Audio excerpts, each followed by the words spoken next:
Those are the guys that you would choose not to go against at that point. Just in the environment. There's supposed to be a certain protocol for people to check in? No, and I begin with me, and then he can speak, and they can speak for the other generation.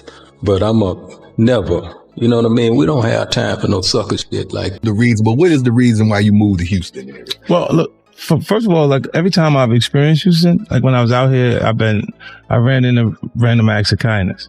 And the people have been good to me. You know what I'm saying? So it's one of the places that I'm like, man, or maybe Houston, like Houston or Miami popped into my head. Mm-hmm. They said 58%. I said, what? You my partner? The IRS is my partner now?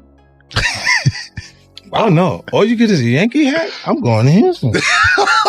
Yeah. It looks like 50 Cent has just set off serious alarms, revealing that his beef with J. Prince and Supreme McGriff's crew goes way deeper than the public ever thought.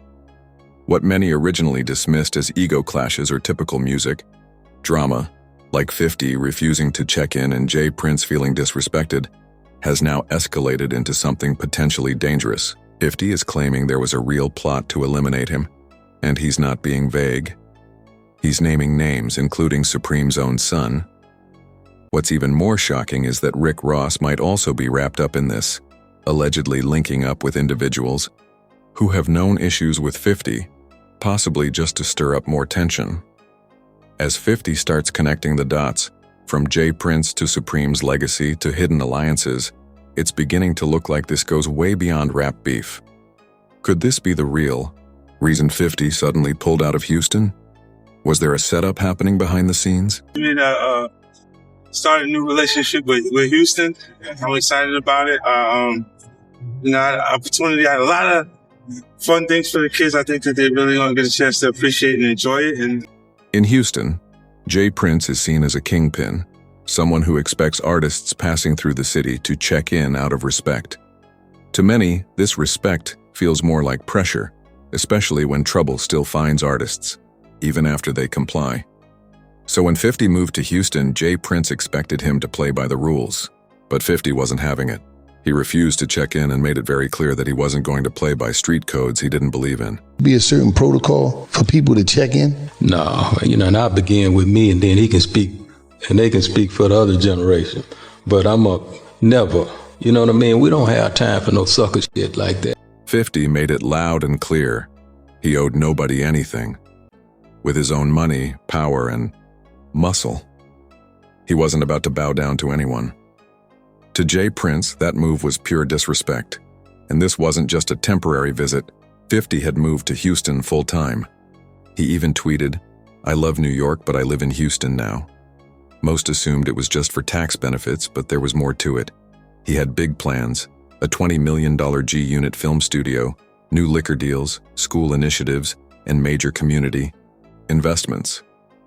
He was making serious moves, all without checking in, saluting, or getting a green light from Houston's so-called gatekeepers. Naturally, tensions started to rise. Today, we have the honor of saying to him, he's our 2022 Grand Marshal. Give it up to Curtis 50 Jackson. Whispers started circulating fast. People claimed 50 was being blocked. Certain doors weren't opening, and some crews were watching his moves closely. Some even said they were just waiting for him to slip up. But 50 didn't back down. He saw the whole check-in culture as glorified extortion, and he wasn't wrong. Artists who played the game still got hurt. Takeoff checked in, and he's still gone. Jacob the jeweler got pressed. XXX Temptation stayed low and still got targeted. So from 50's point of view, why hand over money and power for fake protection? To him, it was all smoke and mirrors. But then out of nowhere, 50 quietly pulled the plug on everything in Houston. The massive G-Unit film studio? Scrapped. He moved everything to Shreveport, Louisiana with no big announcement, just a silent exit. He later said in an interview, "Houston didn't embrace me the way I expected." That one line said it all. He didn't feel safe. Ironically, while this was happening, he was still being celebrated. Grand Marshal of the city's Thanksgiving parade, a day named after him.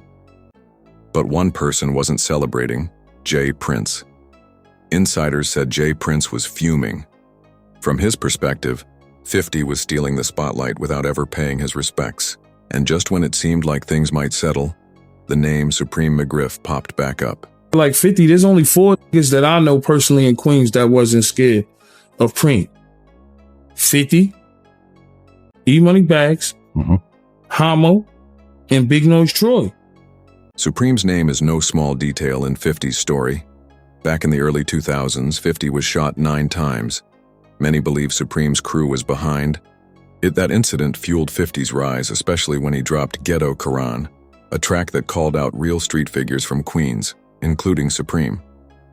In the streets, that wasn't just music. It was seen as snitching. Supreme didn't take that lightly. While 50 used his trauma for fame, Supreme stayed silent, even while serving a life sentence, a move that earned him respect in the street world. Meanwhile, Irv Gotti, another major figure, was deeply loyal to Supreme, even funding his legal defense. And what did 50 do? He crushed Irv's Murder Inc., took Ja Rule out, and never looked back. Even after Irv died of a stroke, 50 didn't let up. He got petty online, posting a fake gravestone with "I'm smoking on that Gotti pack," and trolling just a day before Irv's death. Oh, I have the resilience to go against anybody. Like, there's nobody that's too ill. Those are the guys that you would choose not to go against at that point. Just in the environment. That was the final straw for Supreme's son, McGriff Jr. He snapped on Instagram calling 50 a clown and threatening to match his energy. For McGriff Jr., disrespecting Irv meant disrespecting his father too. Around this time, 50 began dropping cryptic posts, snake emojis, sneak disses, suggesting enemies were lurking. Then came the bombshell. 50 allegedly leaked receipts hinting at secret talks between Jay Prince's crew and Supreme's son. Rumors started flying, talks of a plan to push 50 out, apply pressure or worse. And 50 wasn't keeping it private, he wanted everyone to see. He even started trolling Jay Prince directly, as if daring him to respond. Then Rick Ross jumped into the chaos. It's for you, man. You're the only one in Miami with that, baby. You know the vibes. Yeah. Ross and 50 have been beefing for years. Lawsuits, family drama, non-stop shots. But now Ross was seen with people from Supreme's camp. While that might look like coincidence to some, 50 took it as a clear threat. Ross chilling with the son of a man who allegedly tried to kill 50? That's not random. Word is, this wasn't just a casual meetup. It was part of a bigger plan. Insiders say McGriff Jr. was done playing it cool. After all the shots 50 took at Irv Gotti, even after death, McGriff Jr. was allegedly ready to retaliate. With Jay Prince involved, the pressure hit a whole new level. The idea of my father, seeing that it was connections to Drake and Kanye, and that they were such iconic figures, and with them going through things. Jay Prince reportedly wasn't just mad about disrespect. He wanted to make an example out of 50. If 50 breaks the rules and nothing happens, others might stop respecting the check-in code too. And that's dangerous for someone like Prince, whose power allegedly stretches way beyond music. His name has been tied to the streets since the 80s. Word is, he had roots running from Mexico through Texas, Louisiana, even up to Chicago. Once he allegedly linked with Larry Hoover of the Gangster Disciples, everything changed. Houston to the Midwest became a pipeline, and Rap-A-Lot Records. People whispered it was just a front for washing street money.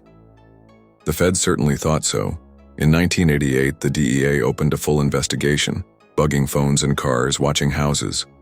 But by the late 90s, everything was dropped. No charges, no trials, just silence.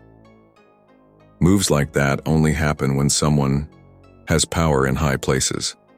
So now, with 50 Cent possibly stepping on some very old and dangerous toes, the question is he being paranoid?